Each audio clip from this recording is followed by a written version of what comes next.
Thank you. Thank you very much. Please be seated.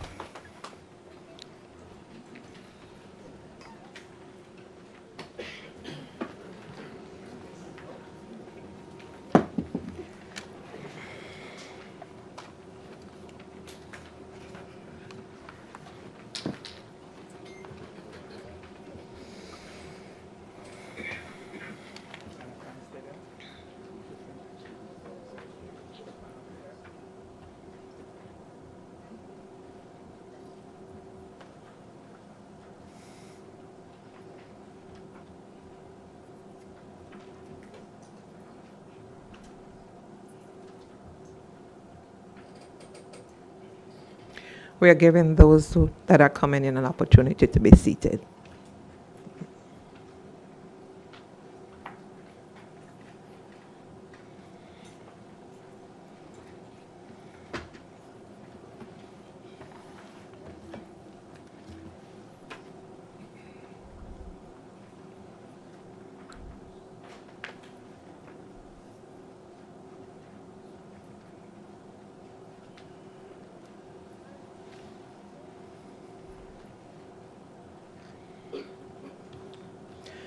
I now invite the Honorable Deborah S. Watlington, presiding judge of the Superior Court, to give the opening remarks.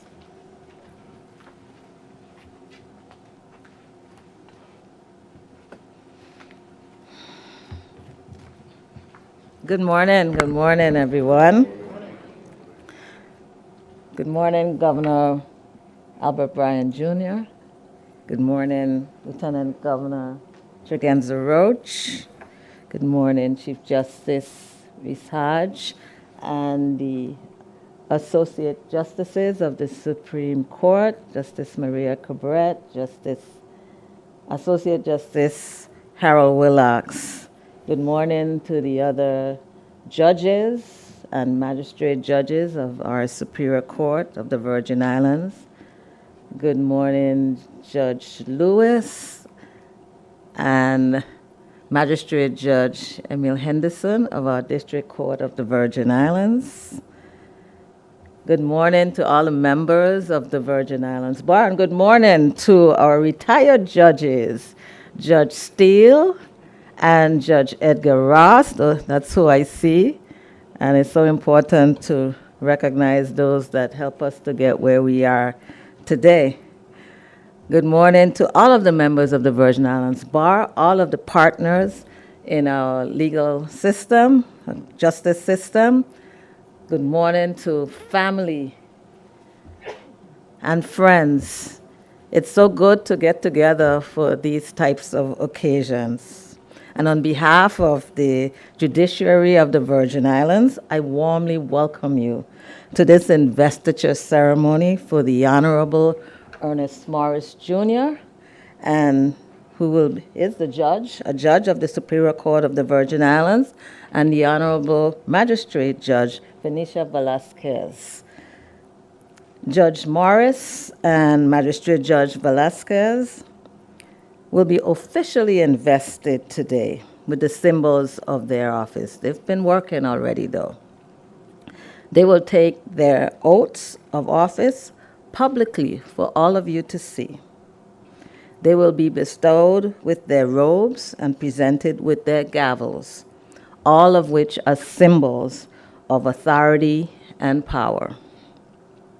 This investiture is a celebration of Judge Morris and Magistrate Judge Velasquez and of all their accomplishments to date.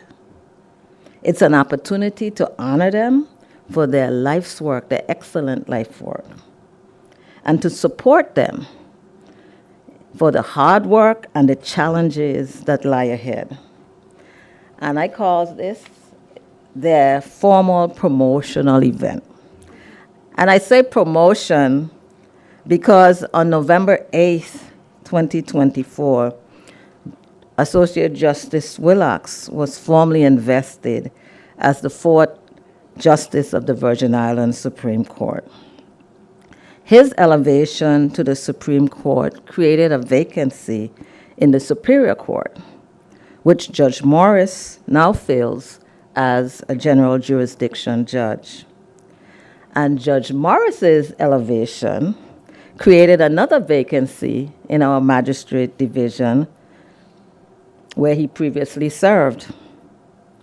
After a rigorous selection process by the magistrate selection panel, which pursuant to Rule 311 of the Superior Court rules, consisted of 11 members of the St. Croix community, including laypersons, private attorneys, and public attorneys.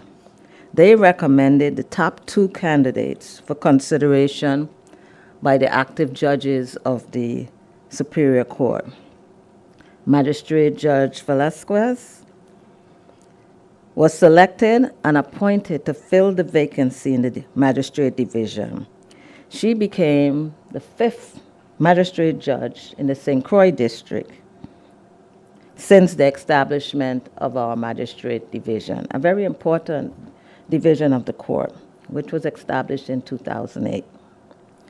The judiciary, the Superior Court in particular, is extremely grateful to the work of the magistrate selection panel for their volunteer service to the court and to the community. And if any of them are here today, know that you really have our gratitude for the work that you did. The magistrate division is where the rubber meets the road, and where the division that takes the most heat daily from members of the community. This is usually the first point of contact with the court by the average person. This is where most laypersons are heard day to day, and their problems must be resolved.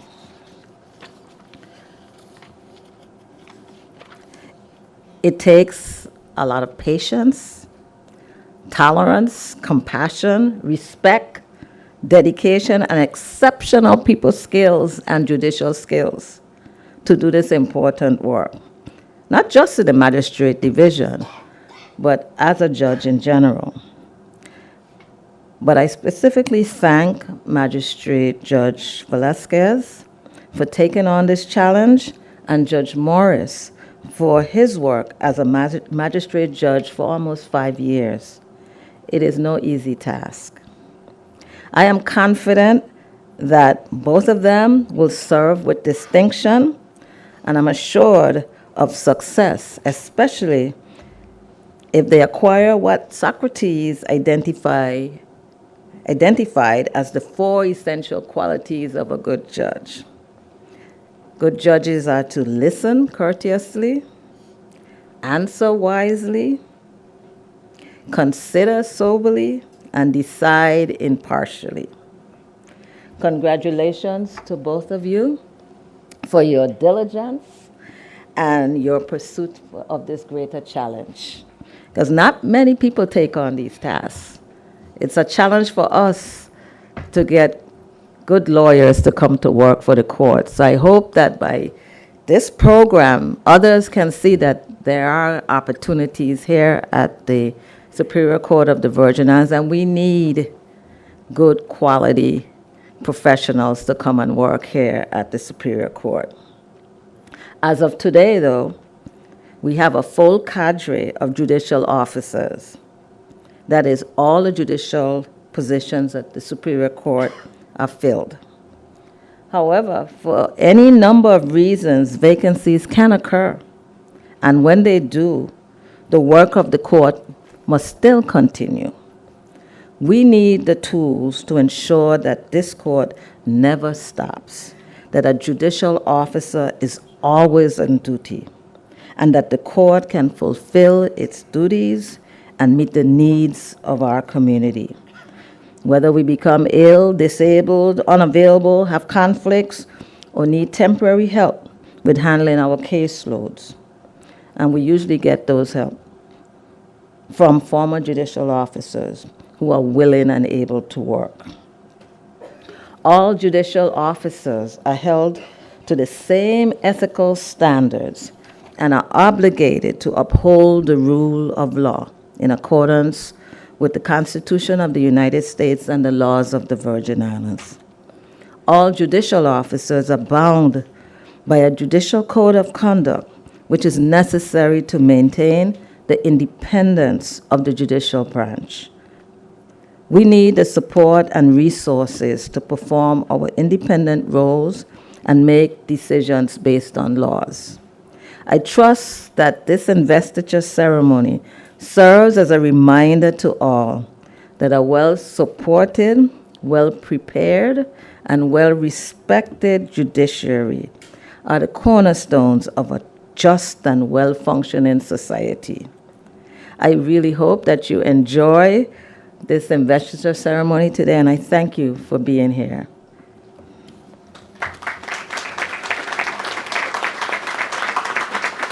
Thank you. Thank you, Presiding Judge Watlington. I call to the lectern for some brief remarks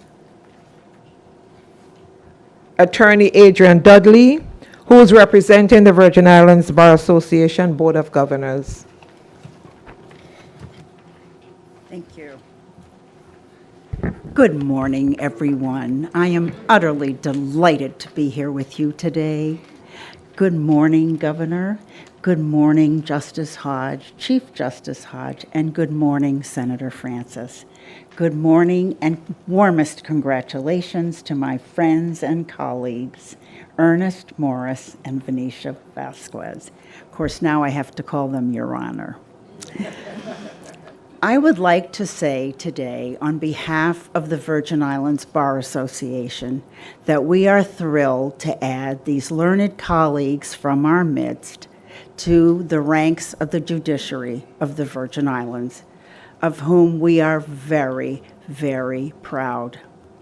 You have no idea, as you sit here in the audience today, how hard our judges work. I can tell you, as a practitioner, they must be keenly aware of the arguments that are being made, of the facts presented to them, of the people who come before them, no matter what mood or temper they might be in.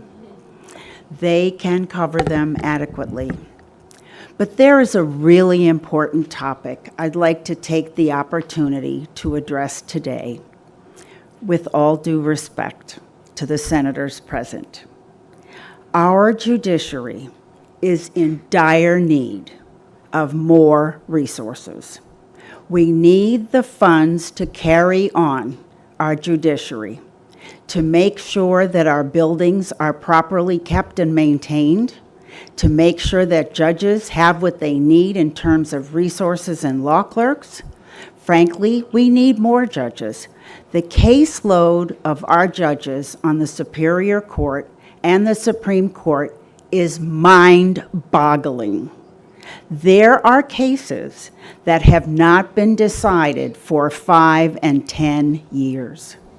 It is because our judges must give priority to the criminal cases that come before them.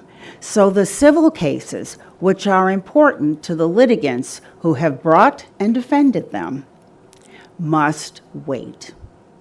And we tried to have a law that said persons who were 70 years or older could have priority on the docket.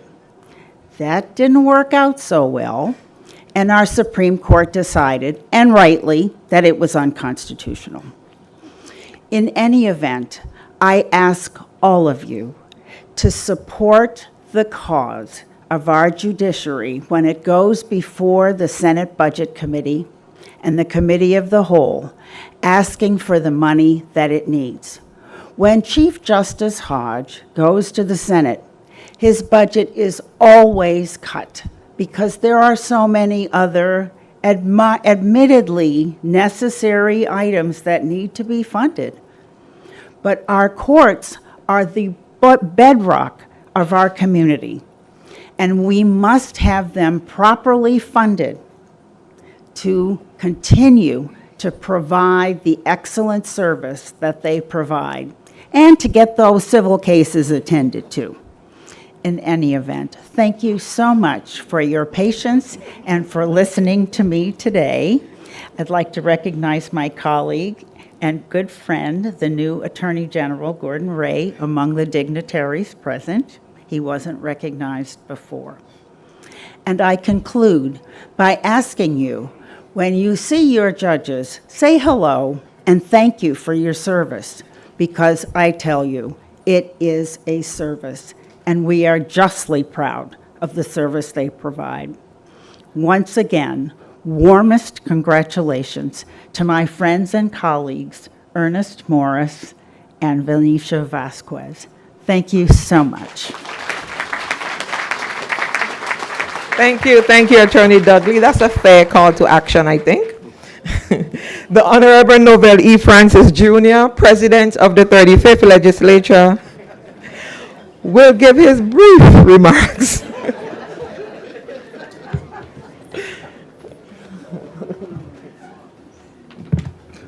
Talk about setup. Thank you very much, Mistress of Ceremonies, Barbara Jackson McIntosh. Good morning to everyone. Honorable Governor Albert Bryan Jr., Lieutenant Governor Tregenza Roach, of course our Reverend clergy, Chief Justice Hodge and other justices, judges and magistrate judges, both of the District Court as well as the Superior Court, Judge Morris, Magistrate Velasquez, family, friends, well-wishers, of course my brother and friend, my brother in blue and friend, Herminio Velasquez. I'm honored to be here today on behalf of the members of the 35th Legislature of the Virgin Islands. It is my privilege to congratulate the Honorable Venetia Velasquez and the Honorable Ernest E. Morris Jr. on this auspicious occasion and their joint investiture. Venetia Bunchy, as we used to call you, I now have to call you Your Honor. It's okay for you to still call me Junie though. The legislature and the judiciary branches share a special relationship. The legislative branch makes the laws, and the judiciary branch has the responsibility to interpret and apply those laws. The judicial branch keeps the legislature branch in check. As we have heard, find the money. I think we share in that responsibility, Governor. Don't leave the legislature hanging on that one. It is an honored relationship built on trust in the law, integrity, and respect. I'm fortunate to personally know both of these individuals, and I must say, of course, I'm sure that Floribel Ben and William Bill Harvey is beaming with pride today. Congratulations. As well as my colleague, Bones Morris, must be beaming with pride as well. I am certain that Magistrate Velasquez and Judge Morris will continue to uphold the balance between the legislative and judiciary and administer the laws in ways that respect fairness and justice. Magistrate Velasquez has worked in every aspect of the legal industry, from law clerk to prosecutor to defender. She has distinguished herself at the Virgin Islands Department of Justice and made significant contributions as the chief of the Civil Division. I appreciate her time spent with instructing our new recruits at the Virgin Islands Police Department Training Academy on the Virgin Islands Code and her service to the indigent community. What is the executive branch loss is certainly the judiciary's gain. While the Department of Justice has lost an exceptional litigator, the court has acquired a seasoned legal professional in Magistrate Velasquez. In the years that I've known Judge Morris, he has demonstrated time and time again the discipline and drive to excel. As a magistrate, he has shown a keen understanding of the law and the compassion needed to fully execute the responsibility of a jurist. As he takes his new role, I have every confidence that he'll continue to serve the law, the court, and the people of this territory. Today, the courts are strengthened by the strength of character, integrity, and legal expertise of both Magistrate Velasquez and Judge Morris. They are an asset to the Superior Court of the Virgin Islands and to the people of this territory. My colleagues of the 35th Legislature join me in thanking both of you for your continued leadership, service to the people of the Virgin Islands, and for your commitment to fair and equitable judicial system. God bless each and every one of you. God bless this honorable court. God bless the Virgin Islands. Thank you. Thank you, Senator Francis. We truly appreciate the brief civics lesson. I know Attorney Dudley was listening. I now invite the Honorable Chagenza A. Roach, Esquire, Lieutenant Governor of the Virgin Islands of the United States, to the lectern for his brief remarks.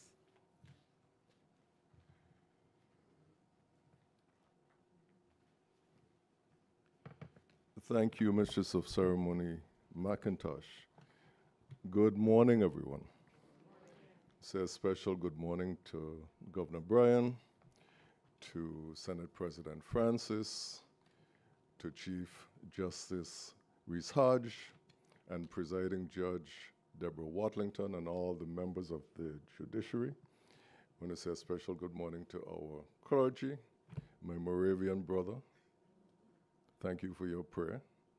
A special good morning to our Magistrate Judge Venetia Velasquez and to our Judge Ernest Morris, and to all you beautiful people, including the families of our Judge and Magistrate Judge. The beautiful thing about these ceremonies is that we get to celebrate the accomplishments of people we know and of people we know well. And so this morning we had the opportunity to reminisce just a little, and starting with Judge Andrews. We met at the College of the Virgin Islands. Some of you don't know that, some of you young people in the audience. Before our university was a university, and it was a great opportunity for students from the two districts, from St. Thomas, St. John, and from St. Croix, to meet. And so this is where I met the husband of our magistrate judge, Elminio Velasquez, and his sister, Myrna. I did not meet Venetia until later. We both worked together at the Daily News of the Virgin Islands. She in the St. Croix Bureau at the time, and I was in St. Thomas. Now, it's interesting because when we worked together, 4 of us who started out as reporters became attorneys. There was Angela Isanison Garner, who now deceased. We had Jonathan Glass, Venetia, and me. And we all left the Daily News and became members of the Virgin Islands Bar. And one of the ways in which I also encountered Magistrate Judge Velasquez, because I don't want to just address her by her first name, is the work she would do with the police academy. And whenever we would attend those graduation ceremonies, and the new officers would speak so well of the type of training that they received at her hands. I met Judge Morris later on. The Calypsonian here is Morris as well. Pepper Pot. A lot of you don't know that, right? See? A lot of history going on in this room. And I think we first began our conversation about the Morris name, and that it had to be anchored in St. Kitts, the way that Roach and some other names are. Well, Roach is actually Montserrat. And to observe Judge Morris, really steeped in the culture of the Virgin Islands. And I have to always say you can't separate the work of judging from community. And when I think of these two persons, the first thing that comes to my mind, of course, is their competence. There's no question about that. But the second thing that comes to mind, which is so critically important, is their temperament.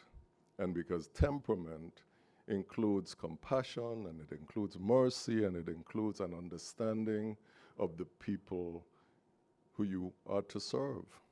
Even in the capacity of a judge, we're all public servants, right? And they are brimming with compassion, humility, and the appropriate temperament that I think that judging requires. And I want to say to them that I'm already proud of all the work that they have done in our community in so many different capacities. And I'm excited and encouraged and hopeful that they will continue to do great work in our community in these new roles that they're about to serve in. And so I wish you the absolute best as you undertake this journey. I think Judge Watlington spoke well. Many of us who are in the profession started out with clerking with judges and really have an understanding of the intense commitment that this position requires. I started out with Judge Myers, now deceased, Judge Hodge, Judge Swan, and their commitment, the tremendous commitment that they take on is something to be admired and something to really appreciate as a community. So thank you so very much for accepting these roles, and we're here to support you in all that you do. Thank you so very much.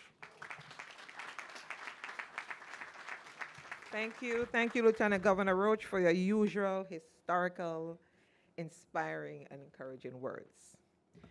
Ladies and gentlemen, please stand with me and welcome to the lectern the Honorable Governor Albert Bryan Jr. for his remarks.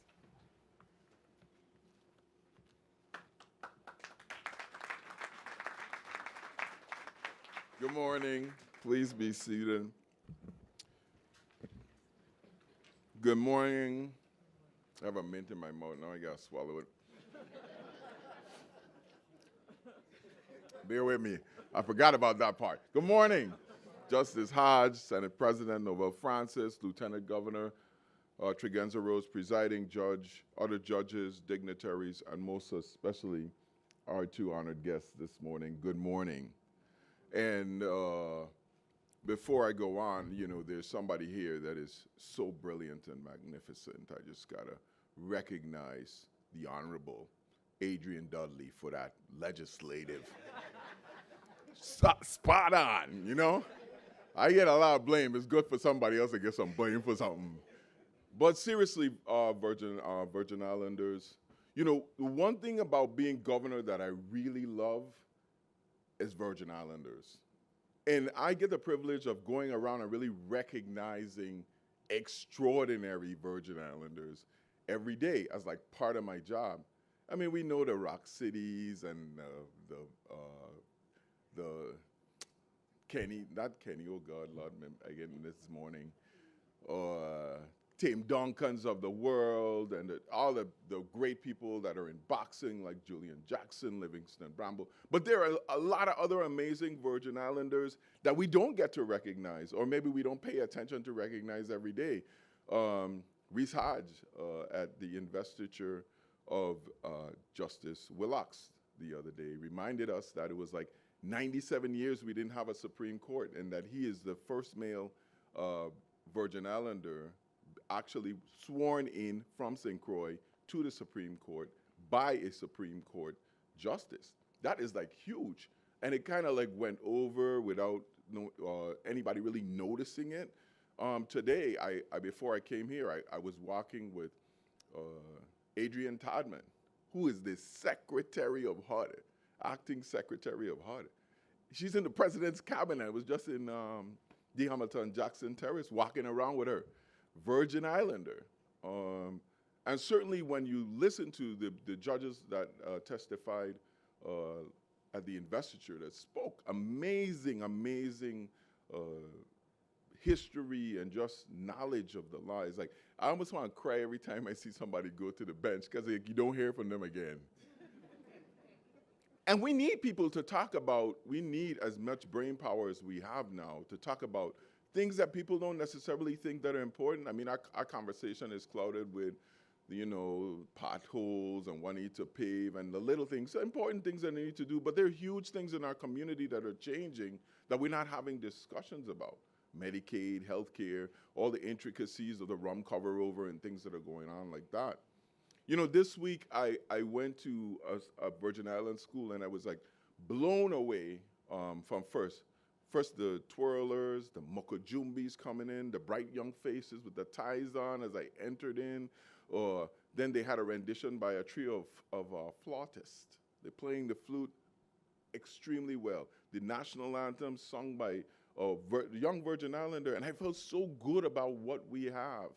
And then being here today with like two of our best and brightest is like amazing to me. And you know, people come to these things, they say things. I say this earnestly, that, you know, when I was a youngster working in the housing authority, and Miss Morris was on the board as a resident rep, never in my mind would imagine that one day I would be swearing in her son as a judge, or even selecting him as a judge. Imagine that. The how we're closely connected, Venetia, or Bonchi as I know it, I mean, me and her sister have been friends for 40 years. Sometimes they think I was a Harvey. They put me in the chat, everything. Growing up with her father, like, and I was 14, 15, just came to St. Croix, you know, never would you have connected that to this date. What would happen and the impact. And I mention the kids because every day in our lives, they look at us and they see Virgin Islanders, and I hope that we're echoing that these Virgin Islanders are great. You don't gotta say I great, but you gotta tell them about our history. These kids don't really know who we are and how far we've come in terms of our self-governance. And then you compare us to the United States, which has been 250 years. We only started voting for the governor in 72. We just got a Supreme Court in the 90s, I think it is. You know, so the impact of families, of culture, of history. I mean, when you look at this bench, we even have Virgin Islands on the federal bench. You know, they're not people that they sent down from the States. When I'm doing pardons now, I have to look at the federal convictions, because people have been in jail so long that really the federal government is really who used to handle the court cases. So today I'm extremely proud to be here and celebrate the ascension of two of our greatest. You know, things that happen, you know, and modesty, right? Because Magistrate Judge Velasquez didn't mention, you know, is over $130 million he has brought in for this government over the last 4 or 5 years, right? You gotta tell him that, tells Novell you want some of that money back. So, I mean, when we thought about losing her, she would have been a judge before, but, you know, it's just timing, because we can't afford to lose her at the AG office, right, Gordon? I mean, we hurting now that she's gone. We need some more money. But these are people that are working on behalf of our people very silently all the time. I know Ernest a long time. It's like he didn't just show up. I mean, generation now, I heard about this young attorney, Ernest Morris. You know, we've debated a lot of politics together and a lot of policy as well. Yes, ladies and gentlemen, they're two different things. So today I celebrate him as well too. We had a great conversation before he was selected here. But every day I'm reminded that we have to nurture and tell the next generation, because Akil here, many of you may not know, he's just been promoted to head attorney down there at OPT, right? Wave your hand, Akil, so they could see you. Virgin Islander, but he is the only male Virgin Islander under 35 or something like that in the territory. So we have to nurture up and tell people how great we are and why it's important to serve, because these people up here and a lot of you in the crowd could be working anywhere, doing anything at any time. But we choose to serve our people because our people matter. Our people count.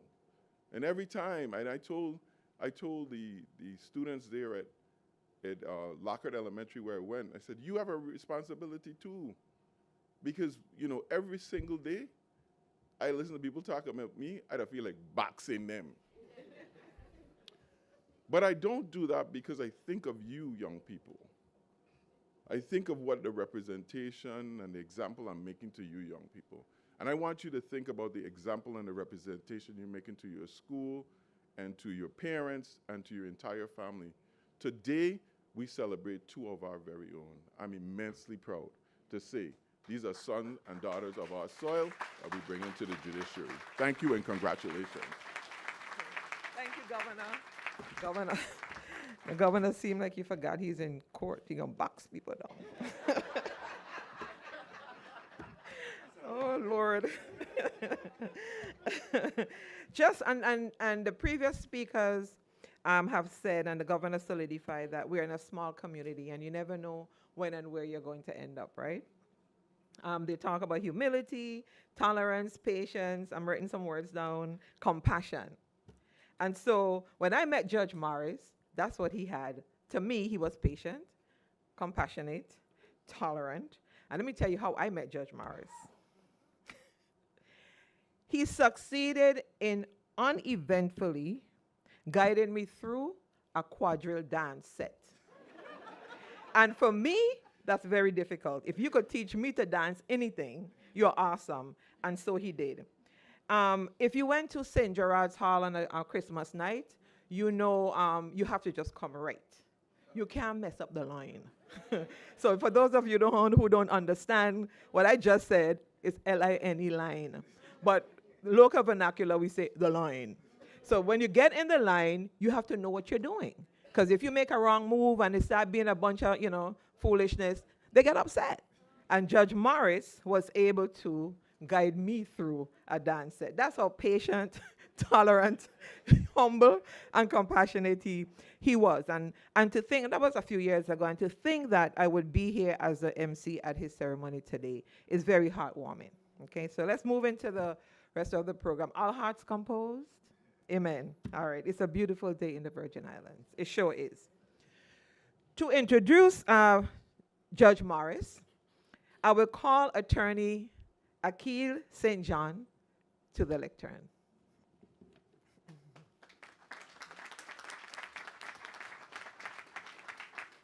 Good morning, good morning.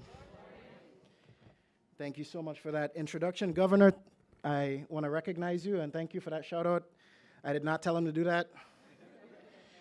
I'd like to also recognize Senate President Novell Francis, Chief Justice Reese Hodge, all the members of the judiciary, and also Judge Wilma Lewis of our Federal District Court specifically, because she's really an inspiration. All the judges are inspiration, but when I think that a Virgin Islander to be appointed by the President of the United States and to go through a U.S. Senate confirmation and all that stuff is just so impressive for a Virgin Islander to have done, and we're all very proud. And also our magistrate judge from the federal court, Emil Henderson also. I must say that I'm charged with a difficult task this morning. Although being in a courtroom, I probably shouldn't use the word charged. I'm tasked with something difficult this morning, and how does one purport to introduce a person who needs no introduction, whose brilliance needs no explanation, and whose fitness is so obvious as to be almost above discussion? Before I get into it, I'd like to also recognize Venetia Velasquez. We had the chance to cut our teeth at the Department of Justice for a couple of years, and there are very few people who have the intellect, the grit, and the integrity that you have. Seriously, it is a true honor to see your appointment. Some of us may know Judge Morris comes from a long line of public servants. His mother, Shirley Morris, is a retired Head Start teacher. Round of applause for Ms. Morris. Who spent her life training and investing into the next generation of Virgin Islanders. His father, the late Ernest Bones Morris, spent decades keeping the community safe as a police officer. Judge Morris holds the honor of being a double valedictorian, obtaining the highest grades at both the St. Patrick's School and the St. Joseph School. He then went on to study at the prestigious Yale University, where he double majored in political science and Spanish. I've been trying to figure out for years how he seems to remember every single bit of Spanish that he learned while he was in college. While at Yale, he obtained the F. Wilder Bellamy Jr. Memorial Prize for being one of the most outstanding members of his class. He also received the Silliman Cup Award for the senior who contributed the most to the life of Silliman College. From the time of his admission to the bar, Judge Morris has served on many committees of the Bar Association. So many committees, it's almost impossible to name them all. He served on the Scholarship Committee, the Public Education and the Law Committee, the Judiciary Committee, the Legislation and Law Reform Committee, the Young Lawyers Committee, the Bylaws Committee, the Awards and Memorials Committee, the Nominating Committee, as well as he chaired the moot court competition and also served on the Board of Governors and was president of the Bar Association. He now serves as chairperson of the Superior Court's Bench Bar Meeting Planning Committee, secretary of the Standing Committee on Indigent Appointments, and the Ad Hoc Committee on Jury Instructions. While serving as a magistrate judge, he also served as a member of the Judicial Management Advisory Council. Now, some would say, Akil, you don't need to mention all of Judge Morris's service on all these committees. And it certainly doesn't help as far as brevity is concerned. But I think it's important because it highlights exactly who Judge Morris is. His constant service on unpaid committees and in leadership roles shows that he cares about service much more than he cares about himself. He is no freeloader. He is committed to improving every institution that he joins. And that passion for his profession and for the advancement of society at large cannot be understated. After law school, Attorney Morris served as a judicial law clerk for the Honorable Edgar D. Ross, as well as the Honorable Julio A. Brady at the Superior Court of the Virgin Islands. He also went on to serve as an appellate law clerk for the Honorable Maria Cabret at the Supreme Court of the Virgin Islands. Subsequently, he worked as an advocate for indigent defendants, as a territorial public defender, and as an assistant legal counsel at the legislature of the Virgin Islands. Remarkably, Judge Morris even served in the private sector as corporate counsel for the Innovative and Via family of companies, and as manager of his own law firm, the Morris Legal Group. He then went back into government to serve as chief legal counsel of the legislature of the Virgin Islands. And in 2019, he was appointed by the judges of the Superior Court as a magistrate judge. Even after his appointment as a magistrate judge, he didn't stop. He committed to advancing his education. In 2022, Judge Morris was admitted to the Master of Judicial Studies program through the National Judicial College at the University of Nevada. This program is uniquely positioned at the forefront of judicial education in our country, and he is scheduled to complete the master's program this year. In 2023, he was reappointed by the judges of the court to a second four-year term as magistrate judge, and in July of 2024, his nomination by Governor Bryan to the bench as a general jurisdiction judge was approved by the legislature of the Virgin Islands unanimously. And now to my favorite part, Judge Morris is passionate about contributing to the local community. Prior to taking the bench, he served as a recruiter for the Junior Statesman Summer School for 20 years. The Junior Statesman Summer School served to prepare high school students for responsible leadership in a democratic society with months-long programs at top universities like Yale, Princeton, Stanford, and Georgetown. Judge Morris is also passionate about preserving Virgin Islands culture. He is an avid quadrille dancer, as has been mentioned several times, and floor master. He was a founding member of the Widaya Cultural Dancers and served as the president of its executive board for several years. Now, we know that he's eminently qualified. That is without question. But it's been mentioned, and I would be remiss if I didn't mention it, that there is a dearth of young black men in our profession. Many have fallen victim to the streets and the wrong influences. And so the governor must be commended for this decision because in addition to being extremely qualified, which we know he is, he also inspires every young man in Williams Delight and in all of these communities on the West End that if you make the right decision, you too can accomplish your dreams. He inspires all of us, and we all are very, very proud of him. To my good friend and mentor, Judge Morris, congratulations. I know you will continue to make us all proud and inspire the next generation. Thank you.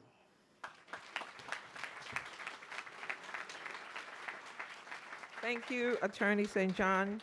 In other words, in addition to Judge Morris being a cultural bear, he bright. He's very smart. He's extremely smart. The Honorable Presiding Judge of the Superior Court, Deborah Watlington, will deliver the commission of office to Judge Morris.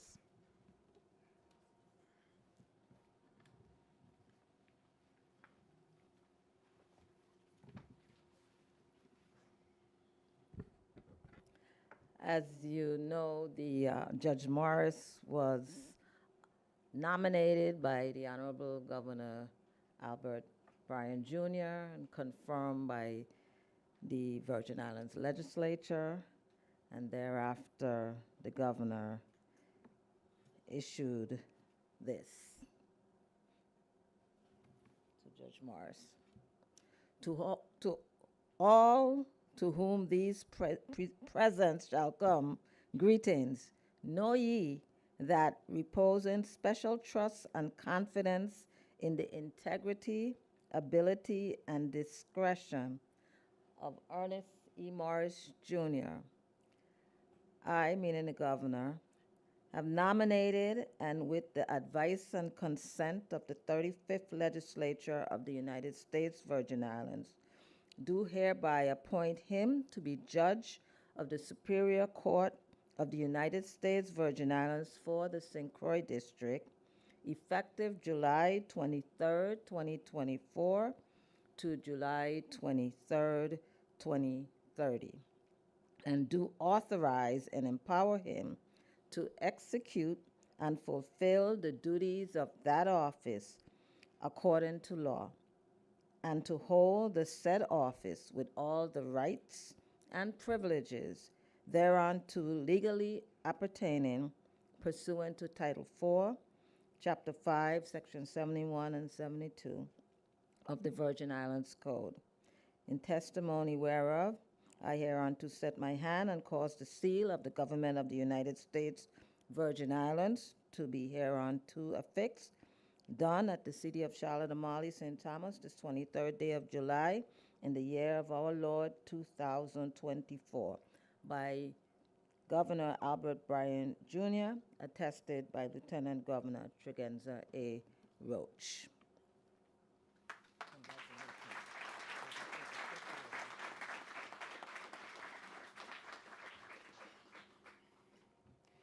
Ladies and gentlemen, the moment we have been waiting for. The Honorable Reese Hodge, Chief Justice of the Supreme Court of the Virgin Islands, will administer the oath of office to Judge Morris. Judge Morris's sisters, Nikisha Morris and Radiant Morris, will hold the Bible while the oath is being administered. Nikisha and Radiant.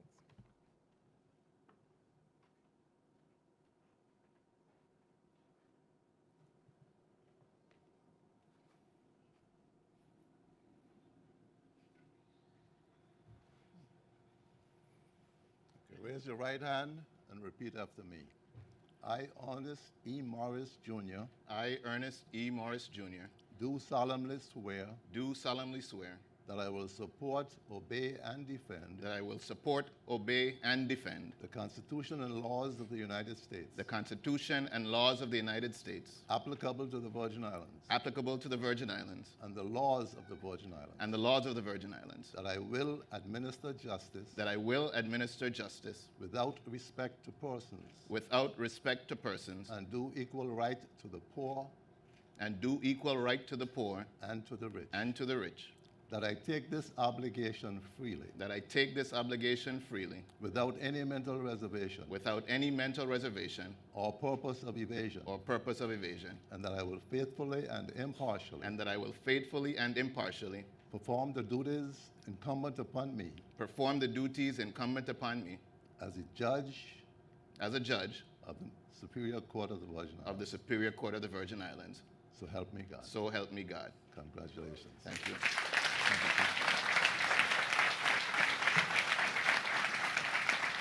I will call on Michelle Morris and Dr. Patricia Morris for the presentation of the robe.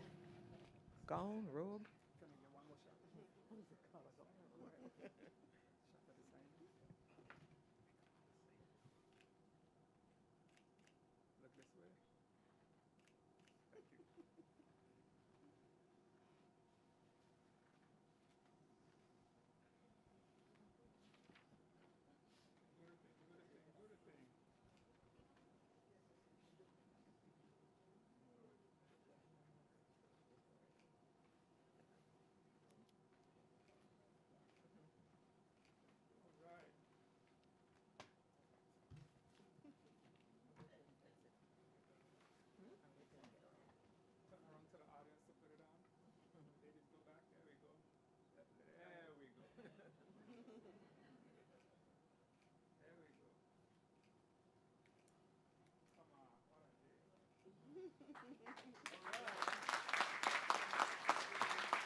Good morning. This is the day that the Lord has made. We will rejoice and be glad in it. We give praise to the Almighty Creator on this wonderful occasion. Protocol having already been established, it's with great pride and honor that I stand before you this morning. It's especially wonderful to share this special occasion with the Honorable Venetia Velasquez.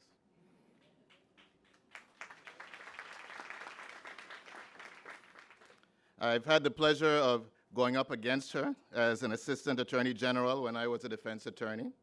I've had the pleasure of working with her when she was clerk of the Superior Court and then clerk of the Supreme Court. I've also had the pleasure of having her appear before me and zealously advocate on behalf of the government of the Virgin Islands. She is one of the Virgin Islands' brightest legal minds, and she will make an excellent addition to the judicial branch of the Virgin Islands. Congratulations, Judge Velasquez, and welcome aboard. I want to take this opportunity to thank Governor Albert Bryan, Lieutenant Governor Tregenza Roach, and their administration for their confidence in me and for nominating me for the trial court bench. Thanks also to Senate President Novelle Francis and all the senators of the 35th Legislature of the Virgin Islands for unanimously confirming my nomination and for doing so in record time. I promise to continue to serve the people of the Virgin Islands well. One of the ways I indicated I would continue to serve well is by bringing back a rocket docket to the Superior Court of the Virgin Islands. You hear that, Judge Ross? I think the attorneys who regularly appear before me can attest that I've already started making good on that promise. Thank you to my family and friends for your continued support and prayers. Without support and inspiration in my personal life, my professional life could not be successful. Thanks as well to all of the court staff. It's their hard work that keeps the wheels of justice moving. And special thanks to my chamber staff, Janice Morales, Enrique Sebastian, Brian Brown, and my former law clerk, Richard Prendergast. This accomplishment is as much yours as it is mine. Finally, yes, I'm very brief today, unusually so, but there's somebody else to speak who deserves to have as much time as she wants to speak. So finally, Supreme Court Justice Sandra Day O'Connor once described a judge's task in words that are simple and direct. Be independent, be fair, venture to be wise. I promise that I will continue to strive to do all three. Thank you very much.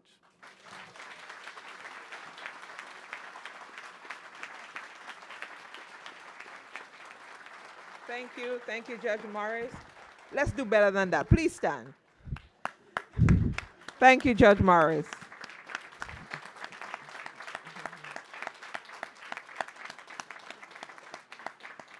Please be seated.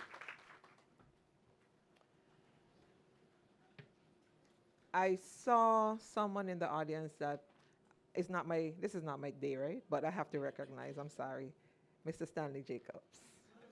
Mr. Stanley Jacobs is the man.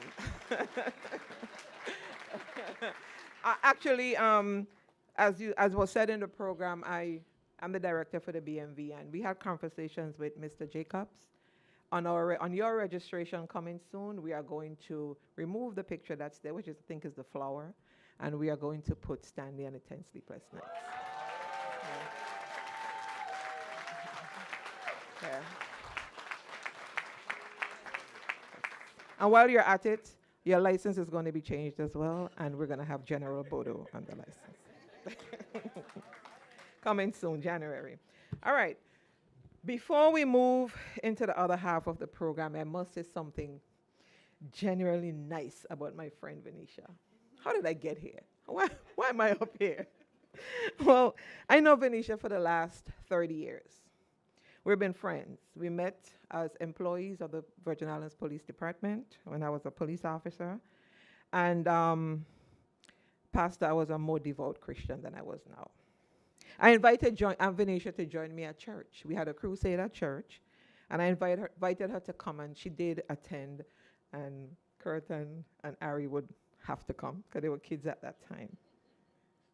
The goal, the goal of the crusade was to win souls for Christ. It's a Pentecostal church, very charismatic, and a lot of singing, dancing, speaking in other tongues. Venetia enjoyed the service. She did. And, we danced, we sang, got filled with the Holy Spirit. I'm not sure about speaking in tongues. And we quickly became Bible-carrying Christians. Well, Bible-toting Christians. And we were in church every night. Crusade, in and out of crusade. When we decided to hang out with each other, we went to church. Because that's what I did. Thereafter, Venetia decided to go to law school. I was supposed to follow her 30 years later. I'm still not in law school. If I did, I probably would have been a judge too, right? I only took the LSAT 3 times. And every time I'm like, is this what I really want to do? Then Venetia went away to become a lawyer. I don't know what happened in law school, but I rest my case. So we go to church, but not as often, not as often as we should. So that's why I'm here as a friend, basically, of Venetia. When she asked me to do this, I was very proud, and I felt that I really had to. And I hope I do you proud. Because she gave me a lot of instructions. She gives the instructions. I have to keep my jokes clean.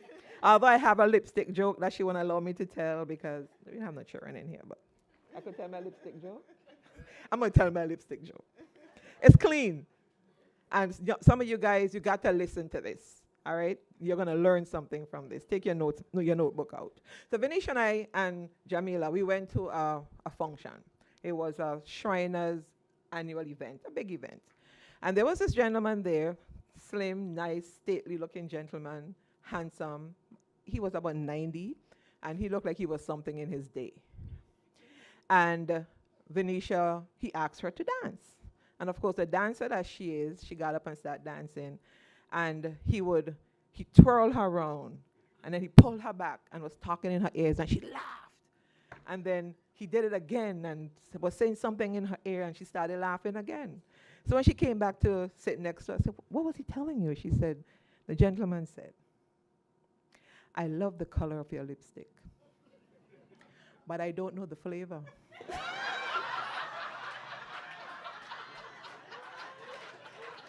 Take notes. Take notes. 90 years old. That was like 10 years ago. He has since passed on, God bless his soul. And then she found out after that they're cousins. Oh, yes. All right, that's the only joke I have. All right. All right, I now invite to the lectern. You know why I keep saying lectern? I'm a Toastmaster.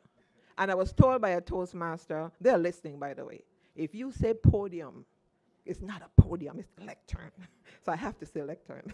I invite to the lectern to introduce our Magistrate Judge Venetia Harvey Velasquez, the Honorable Emil Henderson III, Magistrate Judge of the District Court of the Virgin Islands.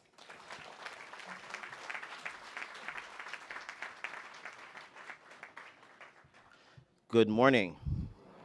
Good morning to all.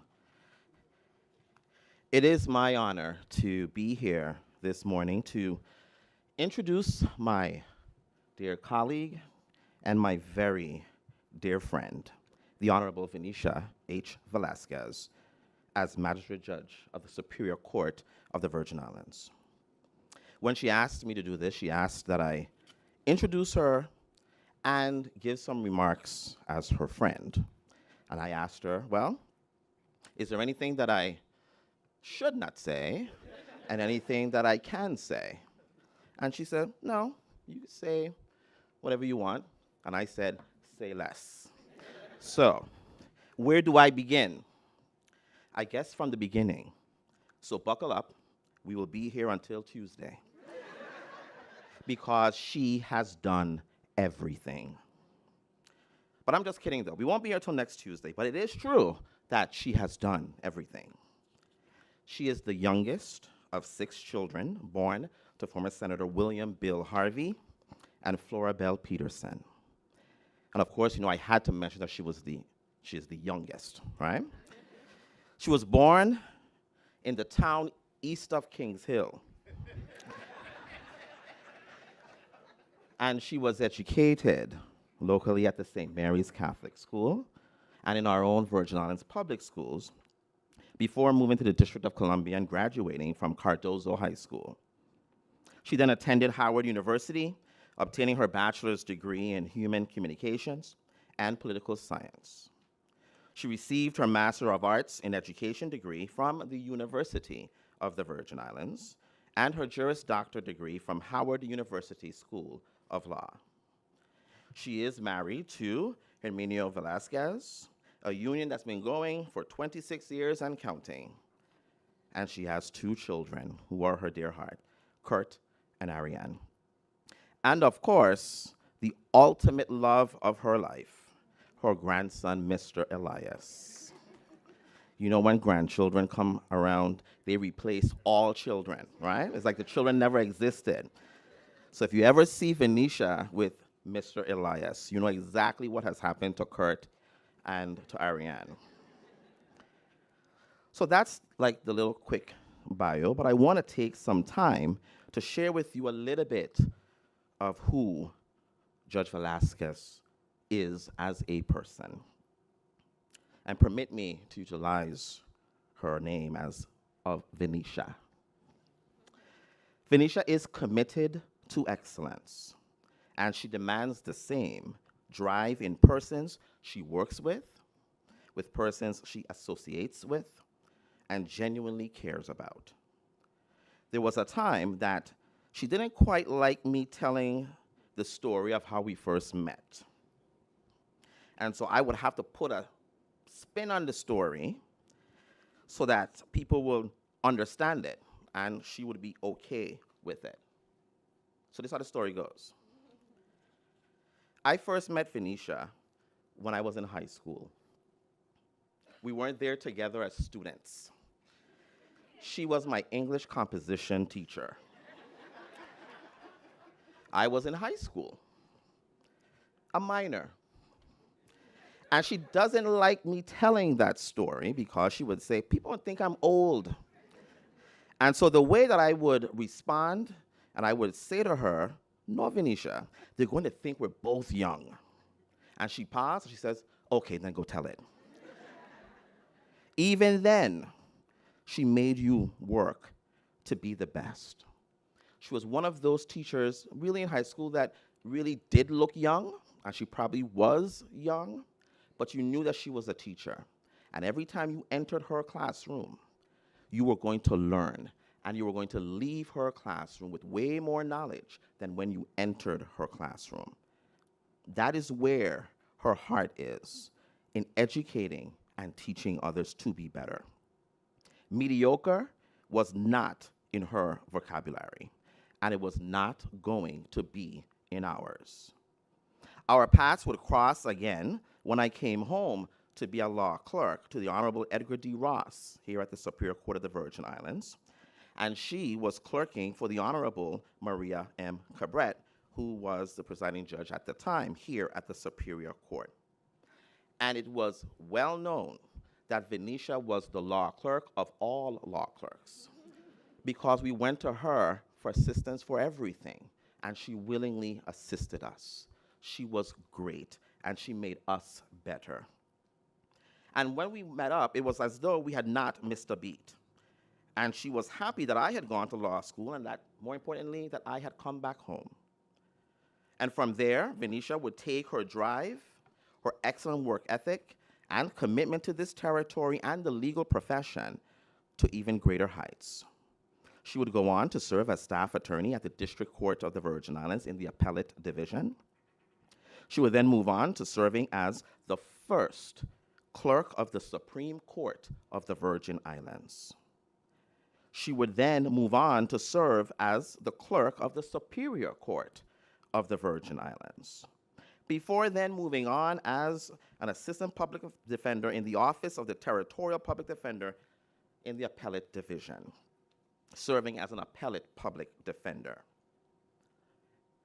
From there, I had the distinct pleasure once again of being able to work with Venetia as she became my deputy chief counsel when I served as chief legal counsel to then former Governor Kenneth E. Mapp.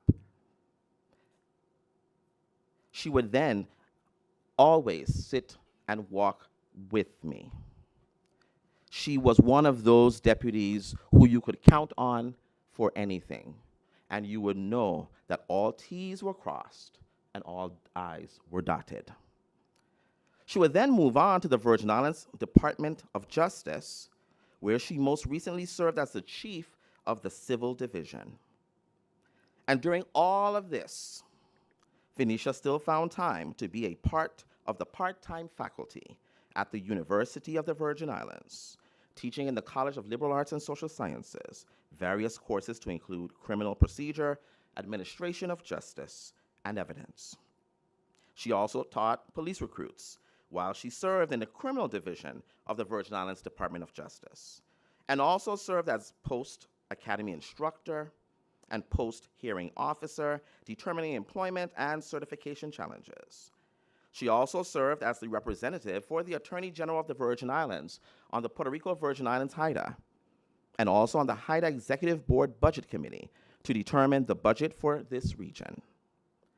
Now, if that wasn't enough, her almost 25 years of exceptional service to this community and to the Virgin Islands Bar Association included serving as chair of the Legislative and Law Reform Committee, chair of the Unauthorized Practice of Law Committee, member of the VI Bar Journal, as a moot court justice for the moot court competitions. Now, I wasn't going to say this, right? But since he is also being invested, Venetia replaced myself and attorney Bailey Roca, who served as moot court justices for the moot court competitions for many years. And we weren't told that we were replaced by Judge Morris. We just showed up one day and Judge Velasquez was sitting in our seats. But we were okay with it. Why? Because she did an excellent job in doing so. And it was probably about time that we moved on anyway. And she served as trustee of the Virgin Islands Bar Foundation and appointed to the Board of Professional Responsibility by our Chief Justice Reese Hodge of the Supreme Court of the Virgin Islands. I told you, she has done everything. But what I feel is necessary to share today is also a little bit about her, that is not just about work and her career. You see, if you know Venetia, then you know that she's actually really funny and she's loads of fun. See how you all didn't really jump at that? It's because you all don't really know that about her, right? Because when you see her, she's so pointed, so direct. She's doing everything to the book, how it should be done, timely. And why is that? I figured that out years later. One Veterans Day, Venetia says to me, "You're not going to wish me Happy Veterans Day?" And I said, "Well, why would I wish you Happy Veterans Day?" And she says, "Because I'm a veteran." And I said, "Of what?" And she said, "Sir, I am a United States Marine." And I said, "Of the Marine Corps?" And she said, "Yes." And it clicked for me at that moment that it makes perfect sense why she's exactly the way that she is. So, if you know her well, you also know that she loves to dance. I think all of the Harvey girls love to dance. And it doesn't matter whether the event has 10 persons attending or 10,000 people attending, Venetia is going to go on the dance floor and Venetia is going to dance. Before I knew that she was such an avid dancer and specifically a quadrille dancer, she said to me many years ago, she was going down to Frederiksted to St. Gerard's Hall to attend a quadrille dance. And I said, "Venetia, when you go down there, I hope you know how to dance quadrille, because my father and my uncles who think they own St. Gerard's Hall and all quadrille dancers are going to be there. And if you mess up their line, I'm going to hear about it because they know you're my friend." She said, "I am not messing up any lines. I am a quadrille dancer." I didn't hear anybody talking about her after that, so I presume she did a wonderful job. and did not mess up the line. And she's also a member of the II Cultural Dancers and a Stanley and a 10 Sleepless Nights quadrille aficionado. Venetia also enjoys singing all of the wrong lyrics to songs. And she does so loudly and with conviction. For example, she will walk up, and I was there standing with her, and this song came on. And Venetia starts going, and she says, "Put a hold on me." And I look at her, and I said, "What you said?" And she said, "Put a hold on me." And I said, "I don't think that's the lyrics to that song, Venetia." And she said, "Yeah." What Venetia was trying to say, because what the actual lyrics are, is, "Till I old and gray."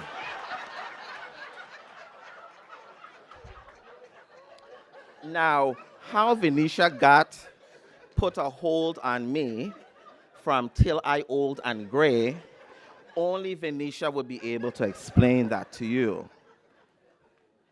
But it never fails. Venetia will sing the wrong lyrics to every song that she is singing. And it doesn't matter to her.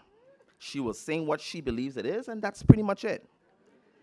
She's also a daredevil. Like when she woke up one day and decided that we should go ziplining. My response, "Are you crazy?" She then responds, now, if you are my family or really close to me, then you know, you call me Milo, right? When she wants me to engage in her shenanigans, she calls Milo. I already know something is not going to go right. She says, "It's going to be fun.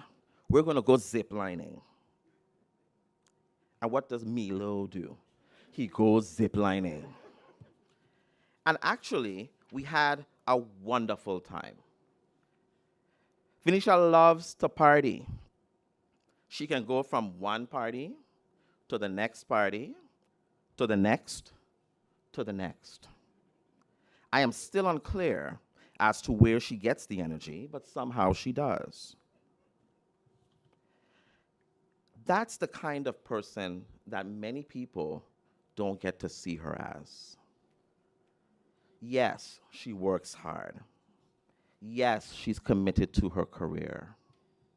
But she's also a genuinely kind, fun, loving party person that you would really have a good time with. She's also a mother. The kind of mother that protects her children to the very end. Leave Kurt and Ariane alone. And now Mr. Elias, that Kurt and Ariane has to leave alone, right? She's committed to her family. You see them, they move in a pack. They're always together. I'm familiar with that. And I think that's why we're such great friends.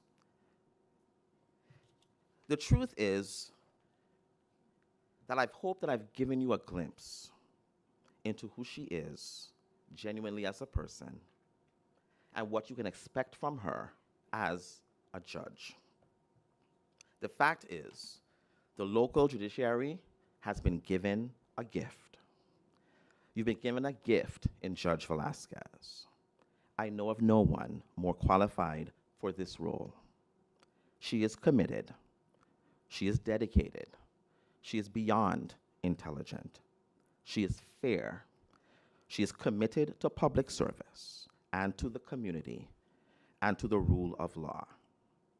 We all should be proud that she now sits at this court so that when litigants go before her, they will leave feeling that they have been treated fairly.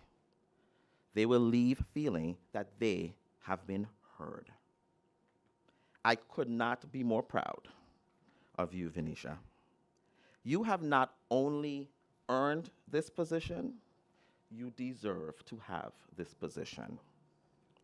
And I say,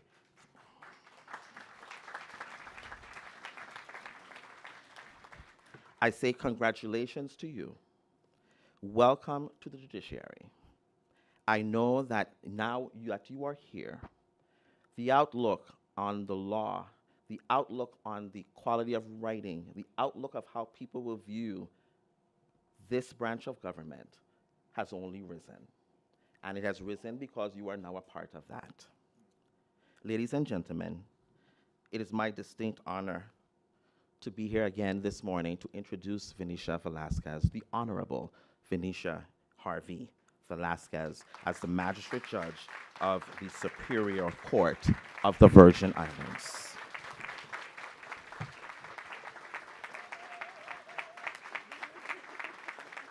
Thank you.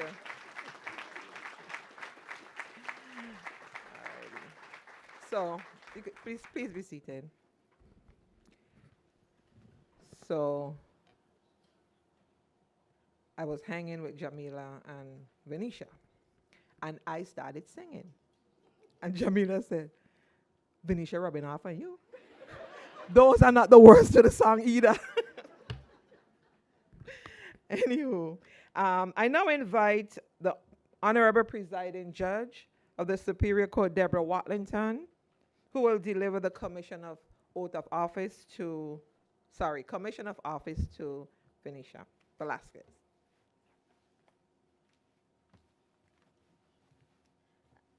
I just want to say, after hearing Magistrate Judge Henderson talk about all of Magistrate Judge Velasquez's attributes, there is so much work here to be done. And I always believe in the motto, you work hard and you party harder. So she is going to have a lot of partying to do than she's ever dreamed of, because there are lots of work to be done here.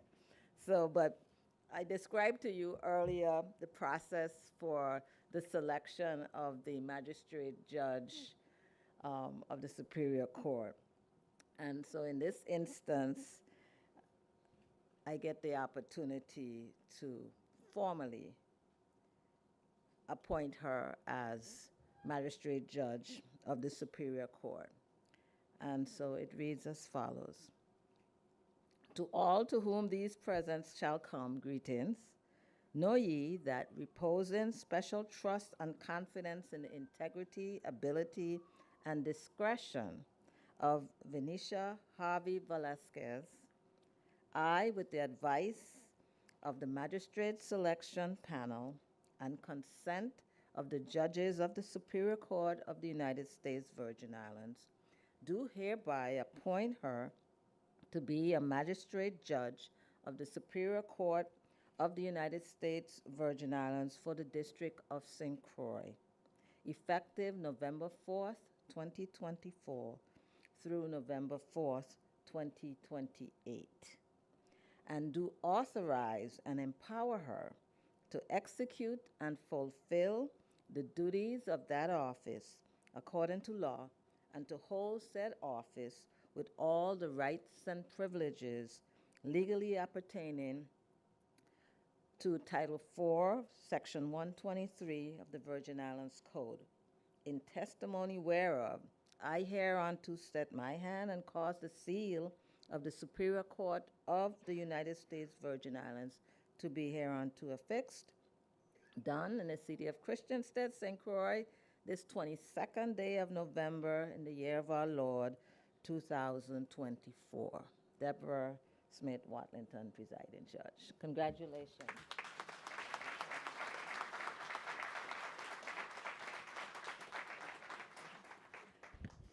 The Honorable Reese Hodge, Chief Justice of the Supreme Court of the Virgin Islands, will administer the oath of office to Magistrate Judge Venetia Harvey Velasquez. Judge Harvey Velasquez's husband, Mr. Herminio Velasquez, will hold the Bible while the oath of office is being administered. He should have been supported by Elias, who basically left us. Elias said, 1 hour, that's enough, I'm done. Immediately thereafter, her 2 children, Kurt Walcott II and Arian Walcott, will assist in the presentation of the gown, followed by the gala presentation and Judge Harvey Velasquez's response.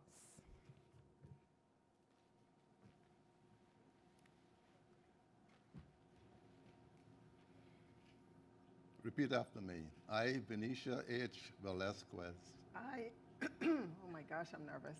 I, Venetia H. Velasquez, do solemnly swear do solemnly swear that I will support, obey, and defend that I will support, obey, and defend the Constitution and laws of the United States the Constitution and laws of the United States applicable to the Virgin Islands applicable to the Virgin Islands and the laws of the Virgin Islands, and the laws of the Virgin Islands, that I will administer justice that I will administer justice without respect to persons, without respect to persons, and do equal right and do equal right to the rich and to the poor, to the rich and to the poor, that I take this obligation freely, that I take this obligation freely, without any mental reservation without any mental reservation or purpose of evasion, or purpose of evasion, and that I will faithfully and impartially and that I will faithfully and impartially perform all the duties incumbent upon me perform all of the duties incumbent upon me as magistrate judge as magistrate of judge the Superior Court of the Virgin Islands. of the Superior Court of the Virgin Islands. So help me God. So help me God. Congratulations. Thank you.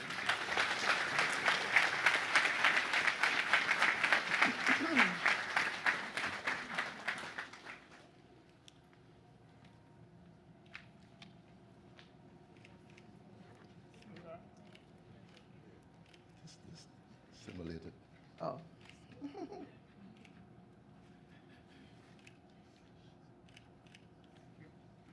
Thank you. Thank you.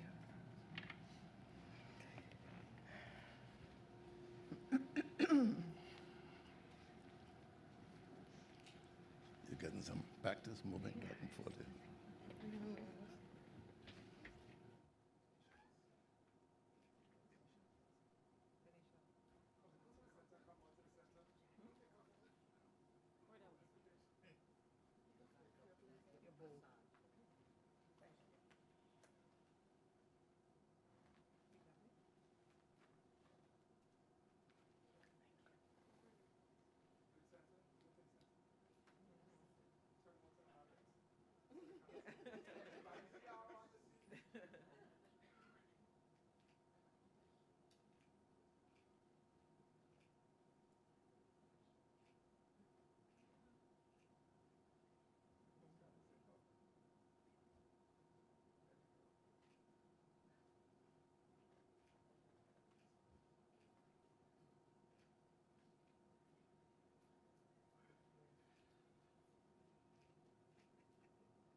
Well, good morning. Now I have to speak with you, and all you're going to be thinking about is put a hold on me. Thank you, Judge Henderson, and my apologies to everyone. Protocol having been established, I say again good morning, and an extra special good morning to my family and friends, some of whom have traveled long distances to share in this moment, and I really appreciate you being here. Special good morning to my husband, Edminio, my children, Kurt and Ariane, and my grandson, Elias, AKA my pumpkin and my sweet potato. You know, I'm a true believer in the idea that none of us can really accomplish much alone.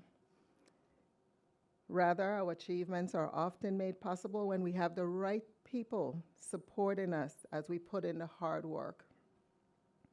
I have been blessed to have this in my legal career, and I want to spend this time thanking those who have paved the way for this day in so many ways, whether by just being there with a village spirit, by mentoring or providing a blueprint to follow, or by reaching back to pull me up after they got to where they wanted to get to.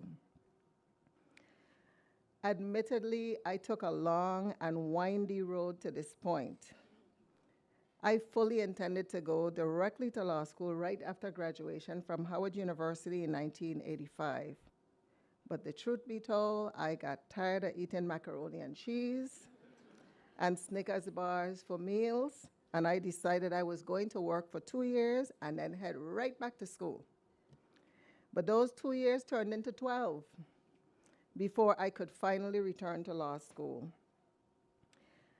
But let me tell you this, I do not regret anything about that journey because I learned so much in those 12 years. I had so many meaningful experiences that helped to shape my perspective and add more meaning to this moment.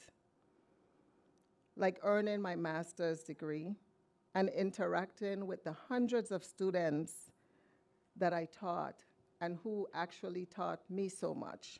I wouldn't trade those 12 years for the world. I think I'm a better lawyer because of it. And hopefully I will be a better jurist because of it. I, of course, must thank the Almighty, who always seemed to provide a way for me where there appeared none. Remember, Barbara explained to you that I actually have deep religious roots. Don't mind, you may not see me in that space today. I am still ever conscious of the foundation and the source of all good things. And as I say that, my poor husband, I'm not going to look at him. He's probably crossing his fingers, hoping that I find the church house again. I also want to thank Edminio, my husband of almost 26 years and partner for a few more years than that, for his unwavering support as I navigated this taxing legal career and for understanding my workaholic affliction. I couldn't help it. And for the many, many nights I spent in the office instead of at home. We know. There were many nights, more than I care to admit, when I worked into the night and the wee hours of the morning, especially at that Department of Justice. And this is actually true. I would call my husband when I was ready to leave the office, sometimes 11 p.m., 12 a.m., or even later, to come to see me safely out of the building and follow me home. So I think there is much to be said just by the simple willingness to roll out of your warm bed to make sure your wife leaves work safely. Even at those ungodly hours when I had no business being at work. So Edminio, thank you. I'm sure he grumbled a little bit, but I didn't hear him. He did it. I thank my children, Kurt and Ariane, who started this journey with me at Howard University School of Law and sacrificed alongside me. You see, because in the 12 years that I didn't go back to school, I had 2 young children. And there were many days that they walked the halls of Howard Law with me. We spent many afternoons in the school cafeteria and even attended some of my criminal law lectures. And they spent many Saturdays, a lot of them, at the public library with me. See, I devised this plan, right? Because I needed to study and read my con law cases and all of that stuff. So I discovered that the public library had some fun children's activities. And so that would give me a respite. So I got to study while they participated in the children's programs at the public library. So to them, it was fun. To me, it was a necessity. I tried to make sure as best I could that they had normalcy in their lives with regular activities in the evenings and weekends, but that meant that I was awake, completed my readings while they slept. We were sustained also by this time spent at Emmanuel's Church because back then I was still in the God space. And so we attended services even while I was in law school every Tuesday evening, Thursday evening, and Sunday morning, because that too seemed like a necessity to me. Having my children close was a source of comfort and focus. And through it all, I was able to get through law school and graduate fifth in a class of 130. Curti and Ari, I would not have done it any other way without you both at my side. The only thing I would change is maybe I would have gotten a little more sleep. Thank you also to my village, my siblings, extended family, and close friends who have stood alongside me through all of life's trials. I have to say I'm so happy today to have my eldest sister, Valerie, here from California. She hasn't been here in quite some time, and she's the first of the Harvey Mohicans. There are 10 years separating her and I, exactly 10 years. My heart is full. I also have my brothers, William Jr., also known to me affectionately, and he's going to kill me, but we are in a court.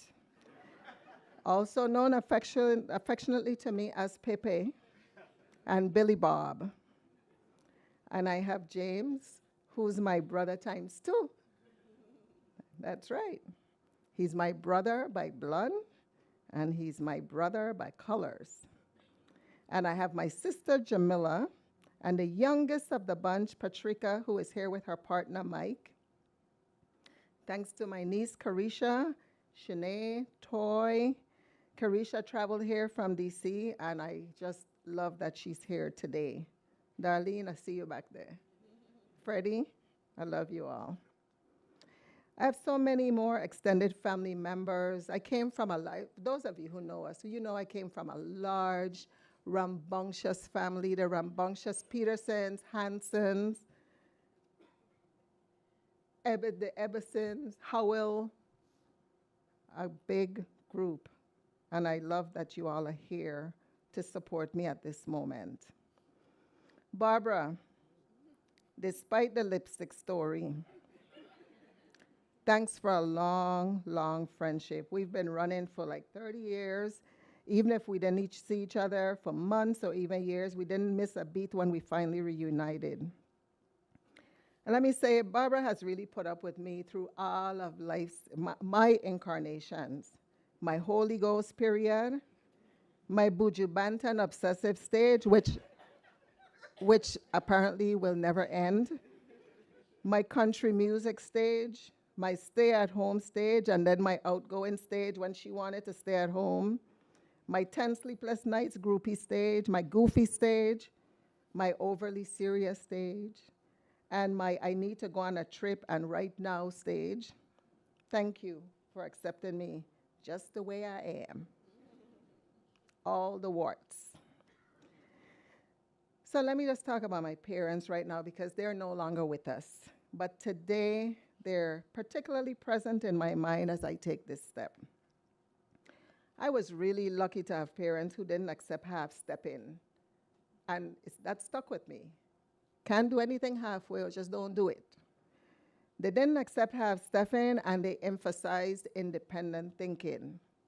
They encouraged and modeled hard work and a life of public service, which has greatly influenced my commitment in that regard.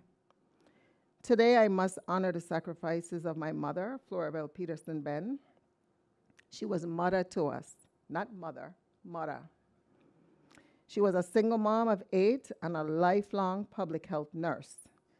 After returning from New York with my father, at the time with 5 children in 1963, she invested her life's work at the Charles Howard Memorial Hospital and later the Frederiksted Health Clinic and Herbert Gregg Home for the Aged. And I have to note, because I told him I was going to embarrass him, so he tried to fuss me. But When she worked at Charles Howard Memorial Hospital, she worked in room 1 alongside Lena Francis, they became very good friends, and so we ended up growing up as two very close families. Lena was the mother of Junie, AKA Senator Novell Francis Jr. I get you back. Mother served this community as a nurse for her entire career, except for 2 years when she moved to DC. She was affectionately referred to by her colleagues as just Ben, plain old Ben. That was her married name. Today, I'm so comforted to have two of her good friends and colleagues here, Sylvia Gibbs and Stephanie Nielsen. Seeing them today just brings my... You guys just bring my mother's memory closer because I could just see all of you together, you know. And let me tell you, when Mother passed in 1995, and I don't think I ever told them this, I didn't even know what to expect when we got to the church. And let me tell you, Stephanie, Sylvia, and all of the nurses in this community just did the most beautiful presentation for my mother. It was so heartwarming. I walked into the church and behind my mother's casket, and they're there with this archway, broke me down immediately. Let me stop, because I don't cry. When I think of Daddy, to you all, Senator William S. Harvey, to us he was Daddy, not Daddy. Daddy, that's how we called him, right? My constant debate opponent who couldn't get me to learn chess for the world. I can only smile to think how he would be beaming with pride today to see his bunch, that's what he called me, taking the oath of office.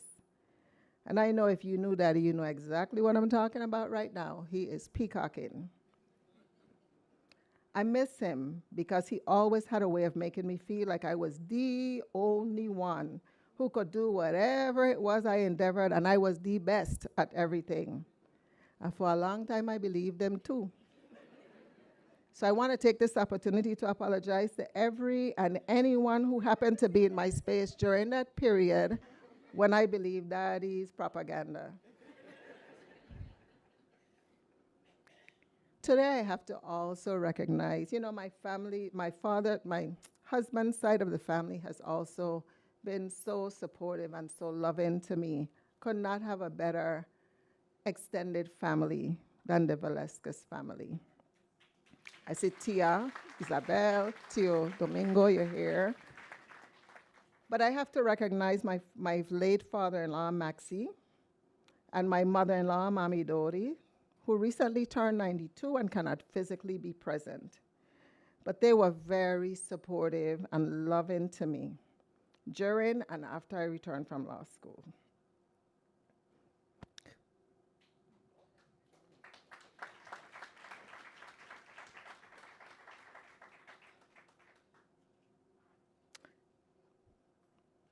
That meant so much to me.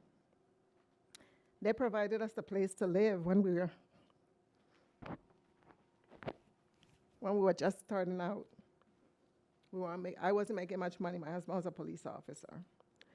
And I could rely on Maxie. I'll tell you, we had so many fights, but loving fights. I could rely on him for a good debate, usually surrounding the Bible. They were staunch Christians, and he continued to try to convince me why I should not wear lipstick or pants because I wasn't going to heaven. As you can see, he did not convince me. Mami Dodi's cooked us delicious hot meals daily and delivered a pot full to us.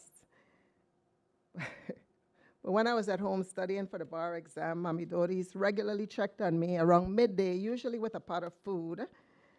And she finally declared that she had no idea how I would ever pass that test. Because every time she came to check on me during my study time, she found me cuddled up with my beloved Rottweiler, Sasha. Both of us fast asleep. And any of you who know me, you know that I love dogs. Dogs are my peace, they're my space, and I treat them like my children, actually. Apart from my family, there are just a couple other people I must recognize, and without whom I truly wouldn't be standing here as the person that I am. I walked into this very courtroom and chambers in 1998 as a law intern, and again in 2000 as a law clerk to the Honorable Maria M. Cabret. She was the then presiding judge of the territorial court. I had heard all the stories about the baptism by fire that was about to befall me. But what I got instead was an education that I could not pay for and which has sustained me for my entire legal career. Even with her large docket and her duties as presiding judge of this court, Judge Cabret took the time to mentor, to teach, to correct, and to mold me to become a well-rounded and I think thoughtful lawyer. Maybe Judge Cabret, that's why I was able to swing from criminal to civil to this to that, right? Because she taught me so much. She took time to explain her rulings while we sat here in trial. She explained her decisions off the bench so that I had perspective as to why she was doing what she was doing. And let me tell you, I listened to everything. I was taking it in. But she also did so by modeling the work ethic she expected and creatively passed on lessons in ways that have stuck with me. Some of the lessons were hard, okay, painful. A little bit. But I thank you, Judge Cabret, for those, Justice Cabret now, for those lessons. I learned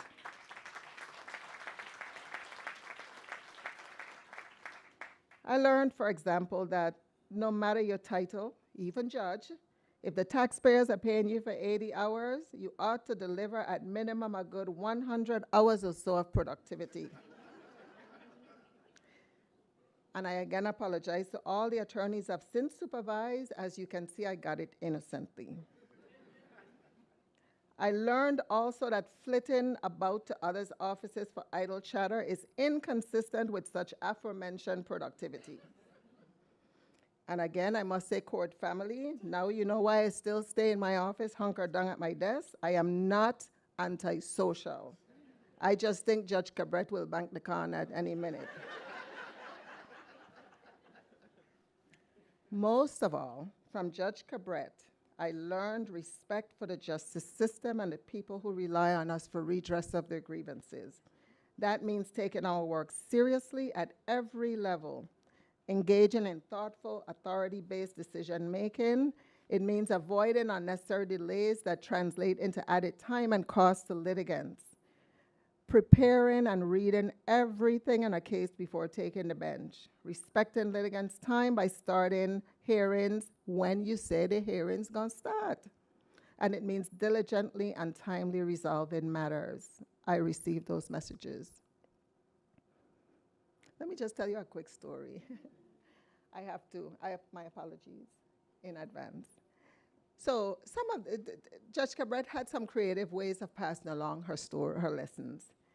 So one time we're sitting here in trial, and I remember it was a rape trial. We're sitting here, and I'm sitting in the law clerk's seat where Judge Andrews now sits, and Judge Cabret is on the bench, and she calls me up. And she gives me a research question, and I looked at the question, and inside, I would never say it outwardly, I stoops, you know? Because I mumble to myself, I know she know the answer to that question.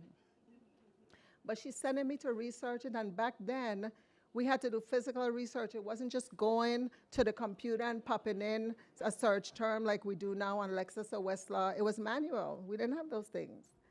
So she gave me this question, and I know the answer too, you know. But I dare not say it because the next question that would follow is based on what authority? And that question was the death knell of overconfidence. Because I could say I know the question, but she's going to ask me based on what, and then I couldn't answer. So I went to the library grumbling all the way, and I couldn't find the answer that I knew, right? But eventually I did. It took me about 35, 40 minutes, and I came back and I gave her a summary and I gave her the response, and she just looked at me and smiled and stood aside and said, thank you. She knew the answer. But there were so many lessons right, in that assignment. And I got it. It took me a while, but I got it. I have to mention one more gesture, a non-legal gesture of Judge Cabret's that she actually did, possibly without even ever fully appreciating its significance to me as a mother of 2 young children. She was so understanding and accommodating of my daily 3 p.m. lunch periods, because lunch for me was to pick up the children from school. And then she permitted me to bring my 2 elementary age children into chambers at the end of the school day. And she did so without once questioning why my children felt that they couldn't go in the employee lounge like everybody else's children. Yes, that was actually a thing. On the final day of my clerkship, Judge Cabret handed me a little card of thanks and encouragement with a note citing to Title IV, Section 72 of the Virgin Islands Code. And I've carried that message with me. You remember that? I held to that message. I also really have to thank Chief Justice Reese S. Hodge for the many lessons I have received from him over the course of almost 2 decades. I consider myself lucky to have met then Judge Hodge when I served as an appellate attorney at the District Court Appellate Division, and he, a territorial court judge, served on appellate panels where we debated many legal issues, often in disagreement. I would later serve with him as clerk of the Supreme Court and as a member and hearing officer of the Peace Officer Standards and Training Council, POST. I developed immense respect for not only his legal acumen, but his practical approach to the law and his ability to maintain a calm temperament in any situation. Let me tell you guys this, right? Unless you know Justice Hodge for many, many years, you will never know if he's angry or perturbed. No matter what the circumstance, his speech, his face, his tone, they all remain static. I have never seen anything like that in my life. And I'm going to admit right now that God is still working on me with that. But over the 2 decades, I would learn from Justice Hodge the importance of committing to constant growth and personal development. Data-driven decision-making. No matter what decisions we were making at the court, Justice Hodge wanted research. When we were looking at the Supreme Court building, we had to get facility planners to tell us what's the appropriate size of the offices. That was so impressive to me because I'd never seen anything like that. I also learned from him fairness and practical decision-making. And when I am my own worst critic, as I have developed a tendency to be, Justice Hodge was always quick to remind me to stop doing that and to remember my preparation. He has no idea how important those messages were. So thank you, Justice Hodge. Something we tend not to say often enough. I consider you one of the people the universe deliberately put in my path and kept there. I have to also note that I had the opportunity on several occasions to appear before both of these justices as an appellate lawyer to argue cases. They push and test your propositions and your mettle. But if there's anything that has really, truly scared me and kept me grounded over the years as a practicing lawyer, besides embarrassing my parents' memory, of course, it was the thought of disappointing the professional expectations of these 2 jurists. While he's not here today, I really cannot neglect to thank Judge Raymond L. Finch, with whom I had the opportunity to work and learn. What I learned early in my career is wherever you were, try to just absorb the best of everyone. And I'm so lucky to have done that in these jurists. Judge Finch was a brilliant jurist. But if I said he held my hand and showed me the way, I would be lying. That was not Judge Finch. But he's helped me to grow in so many ways nonetheless by pushing me to think critically and to arrive at the destination using all available resources in the legal toolbox, and then being able to support how and why you got there. I regretted not thanking him when he was here, and I wish he were here today, but I am happy to have some of my court family here with whom I shared many of the years with at the district court. I really cannot conclude here today without profusely, and I mean profusely, if I could find a better word, I would use it, thanking Judge Morris, who's sharing the stage with me today. You know, I started working here on November 4th, and Judge Morris has been so supportive. He has provided his staff. I came on with no staff, no judicial secretary, no law clerk, but I had a calendar in place already. I started November 4th, and when I looked at my schedule, they had scheduled hearings for me for the entire next week. And I had nobody. However, Judge Morris provided his assistant, Janice Morales, and she checks on me every day. She makes sure everything is running. Oh my goodness. On one calendar where I had seven or eight cases requiring the assistance of a law clerk, he gave me his law clerk, Enrique, who then came to court. Yes, thank you so much. He came to court with me and followed up to ensure that the orders can be issued timely. I have really felt so supported, and thank you, Judge Morris, for going above and beyond. And Janice, wow, that is all. You're awesome, and I just want you to know that I fully appreciate you. Let me just say, Janice has been coming in. I have a temporary judicial assistant, and Janice has been assisting me in helping to transition her, to train her. She checks on us on a daily basis. We're going into court. Did you do this? Did you do this? Did you do this? Thank you.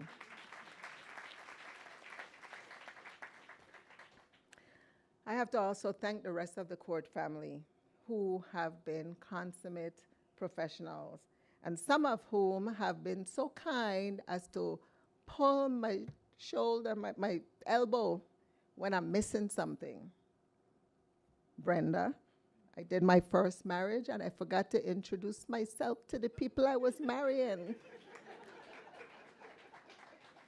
And Brenda said, tell them so and so. Thank you. I really can't thank you all enough. The civil division, Cheryl in the criminal division, Annalisa in probate, you all are consummate professionals. And let me say thank you to my lead marshal, Marshal Smith. I'm gonna tell you a little joke. I think Marshal Smith is great, right? But I think he's beginning to get a bit concerned that I don't ever need anything. So he told me the other day, oh, I see you're not a needy judge. I said, no. I like to do things for myself. Thank you very much. But thank you, consummate professionals, all of you. I have to thank maybe one more person, and that's my temporary, quote, unquote, temporary assistant, Lynn Kent. Having you with me for these last couple of weeks has definitely made the transition easier for sure. You have helped me navigate this whole change while remaining pleasant while you and I learn together, and I appreciate you immensely. I look forward to continuing to work with you. Hint, hint. When I look back on the first couple weeks of my job, Judge Morris, Brenda, Dianara, Cheryl, I'm going to forget someone, Marshall Smith, all of you, is what I will reflect upon, the support and cooperation that I have felt. Finally, I cannot Well, it's not finally, but I want to thank my sisters in blue. I think some of them are in here. My sisters, my sorority members, members of the Zeta Phi Beta Sorority Incorporated. I love you all. And my brothers. Not the blood brothers, but the brothers. Double brothers. Finally, for real this time. Over the years, I've had a cadre of fellow lawyers and colleagues with whom I was able to discuss legal issues. I see many of you in here today. We dissected new court opinions, we debated statutes and needed changes to the law as we perceive them. And let me tell you that having this circle has been such an essential part of practice and growth. It has helped me to guard against myopia. It's so important to have other viewpoints, and it kept me open to seeing and considering other perspectives. I won't name all of you all, but I want you to know that I see you, that I appreciate you, and I thank you. These are just a few of the people that have contributed to the fabric of who I am and who have helped me to grow in the law. In truth, my life and experiences with all its twists and turns have also shaped me. And as I assume the role of magistrate judge, I am keenly aware that there were so many moments in my story where the outcome could have been different, but for the persons who happened to be in my universe at the time and the opportunities I was afforded. That is not lost on me. The importance of this moment is not lost on me. So I thank you all.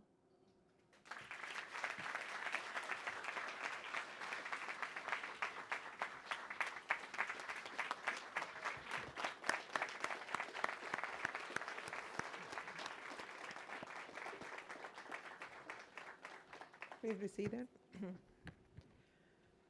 So Venetia and I, as you've heard over and over, are friends, very, very good friends. And our conversations about us.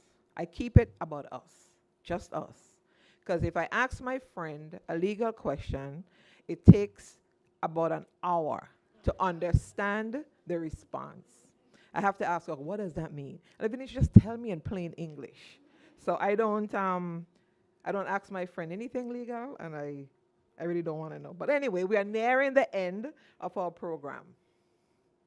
I know you hate to leave, because this is good. This is good stuff.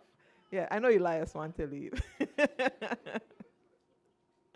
But permit me to say on your behalf, that's very presumptuous, on your behalf, that we believe that the decision to appoint the Honorable Ernest Morris and Felicia Velasquez to the bench will be added to the list of exemplary decisions that the legal community, the legislature, and the governor have made.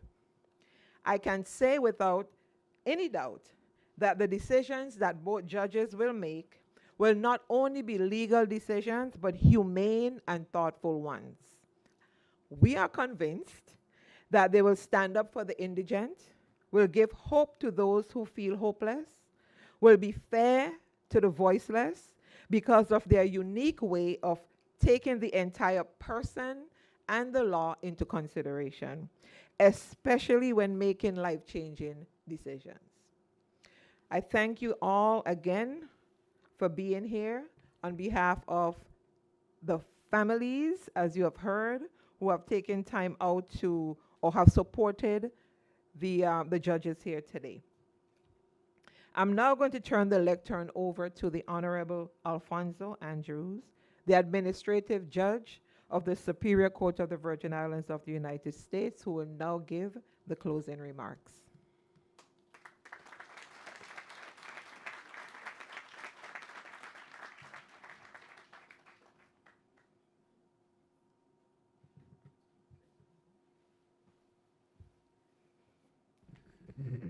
So, protocol having been established, good afternoon, everyone. I am conscious of the time, that's what I say, good afternoon. I am also mindful of the need for many of us to timely receive our daily nutrition. And I will keep that in mind. I want you to know that the Virgin Islands judiciary is a busy judiciary. You may be surprised, some of you may not know, but there are approximately 300 or so criminal cases that are filed every year. And this is just in one district, in the St. Croix district. And so, for a host of reasons, those 300 cases would not be adjudicated in 1 year. And even if you were to decide half of those, that's still 150 cases left to add to the next 350 for 300 for the next year. And so now you see how you quickly begin to build a backlog. And that's just criminal cases. Civil cases aren't faring any better either. There are some 400 or 500 civil cases that are filed annually as well. And so it goes. And some may say, oh, well, you got 7 judges in each district. That may be so. But here's the thing. Out of those 7 judges, 2 of them are magistrate. You saw one sworn in today. And the magistrate judges carry a heavy load. And that load is separate from what I am speaking about because they take the cases in their initial stages and then they're passed on to the general jurisdiction judges. So you took those 2, that leaves 5. But then there is a family court judge who also has her own heavy caseload, separate from those cases as well. And then there's the complex division that handles primarily complex cases. That leaves 3 judges to handle the bulk, so to speak, of your regular routine criminal and civil cases. And since we have what we can call a litigious community, people just like to file suits. A law was passed not too long ago that now allows you to file what's called civil stalking and harassment cases, complaints. And so you'll be amazed how easy it is. Individuals will come to court and file a complaint. Says, hey, judge, this neighbor has been watching me too hard. I feel offended. They probably are going to injure me. So I'm filing a civil stalking complaint. And so the numbers just rack up. So I say that to say that of the importance then of having judges that are ready, willing, and able, essentially, to hit the ground running. Because the reality is then, this is where we are and how it will be until the powers that be find some way to bless us with more judges.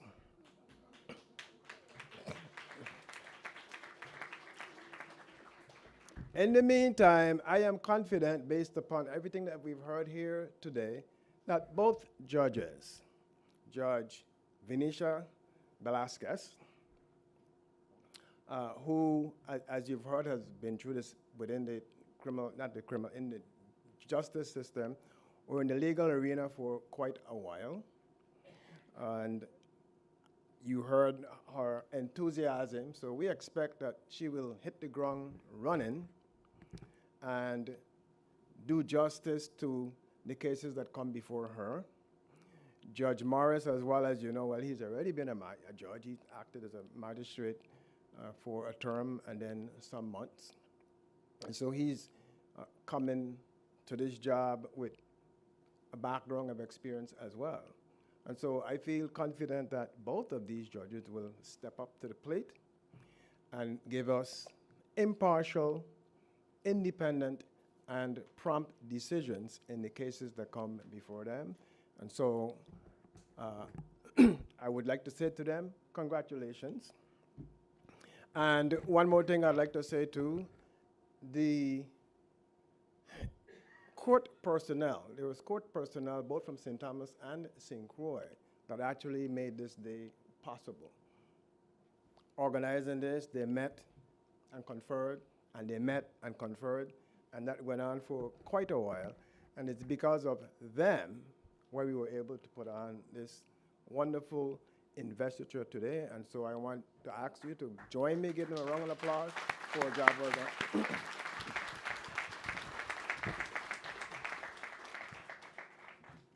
And so with that, I'd like to say the end. Welcome our new judges to the Virgin Islands Judiciary.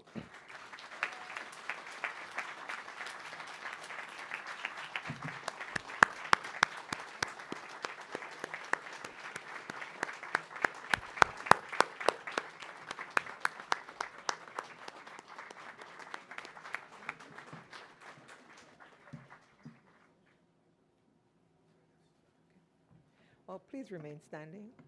Remain standing, Billy. I saw you.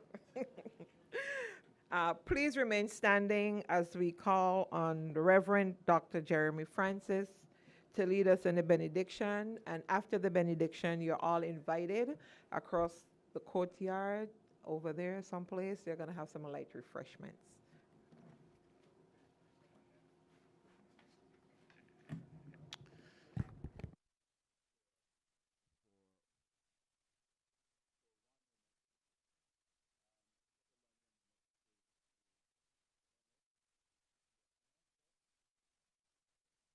Oh, there you go. For one moment, just allow me to say to Ernest, my classmate, nothing that I have heard here today surprised me. Because knowing Ernest from school, he has been this way from school. And so it's really a joy and an honor to see you to get to this milestone today. And of course, you know you have all my prayers and my support. And to your honor, magistrate judge, I want to invite you back to God's house.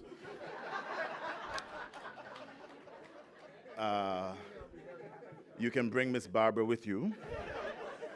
We worship at Friedensburg Moravian Church. It's in Frederickstead. We start at 10:30.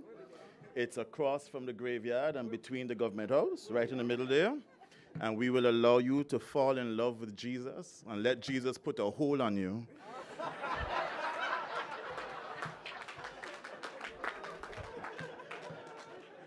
Till you're old and gray.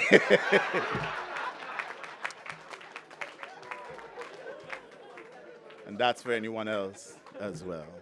Shall we pray? Unto God's gracious mercy and protection we commit ourselves. And now may the Lord bless you and keep you. May the Lord make his face to shine upon you and be gracious unto you. May the Lord lift up the light of his countenance upon you and grant you peace in your going out, in your coming in your uprising, in your downsitting, in your decision-making.